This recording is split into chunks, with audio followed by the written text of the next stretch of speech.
My name is Dr. Linkins. I am a hematologist and a thrombosis specialist, and I work at the Juravinski Hospital in Hamilton, Ontario, Canada, which is affiliated with McMaster University. Dr. Linkins recently published a plenary paper on clinical trials and observations in blood. I am a clinical researcher, but I still spend most of my time doing clinical work. My project actually came out of real life. I was inevitably being called to see a patient to assess heparin-induced thrombocytopenia, or HIT, Friday afternoons. And I would be stuck with a situation where I had to make a decision about whether or not the patient should be started on a different type of anticoagulant that could put them at significant risk for bleeding if they didn't have HIT. And if I didn't start them on it, I was going to put them at significant risk for having clotting problems. And I was not going to have the result of a test that would tell me whether I'd made the right choice until Wednesday of the following week. So here I am at the bedside trying to figure out what to do, and then I've got the expertise of Dr. Ted Workington, who does a lot of his research at the bench, and he was having difficulties getting access to the clinical research people that he needed in order to bring some of his findings to the bedside.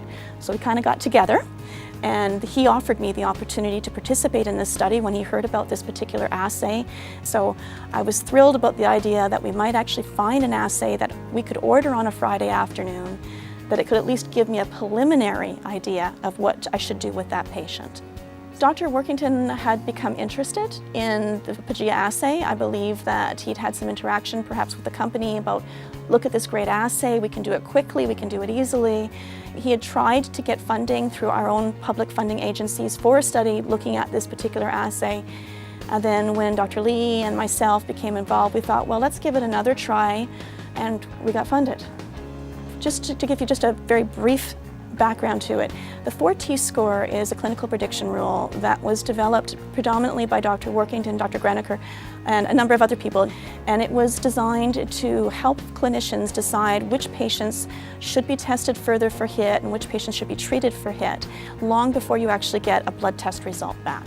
It was proposed that patients who have a low 4T score should not have any further testing done for HIT and can safely continue to receive heparin. And I quite agreed with that in that thought back when I started my study. I thought that was a very reasonable thing. But there's still a subgroup of patients where it may not apply. And the good example would be, in our paper, we had 8 patients who were miscounted as being HIT negative when they were in fact HIT positive. Now, there were a couple of circumstances around 2 of them, but out of those 6 remaining ones, because they were part of this research study, they had the standard assay done, which is the SRA, and we found out that they were in fact positive. Those patients had mitigating circumstances that made it very difficult to get the 4T score correct. So when you get very complex patients, when there's more than one reason why they might have thrombocytopenia, relying on the 4T score alone is probably not sufficient. In that circumstance, you really do want the benefit of having an additional assay that you can do.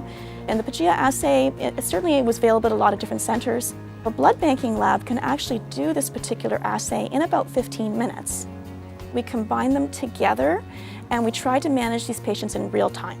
There were other investigators of HIT who have actually tried to do this retrospectively, so the actual concept wasn't completely new, but actually using it and saying, okay, based on the results of these 2 investigations, this is how we are going to manage the patient, and we're going to see what happens to the patients in terms of good outcomes and bad outcomes.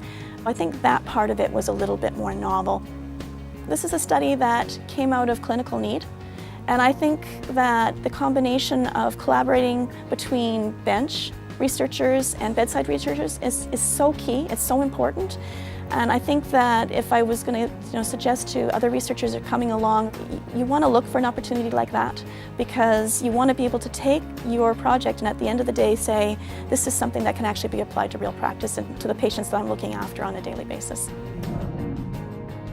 Read more cutting-edge research in the current issue of Blood.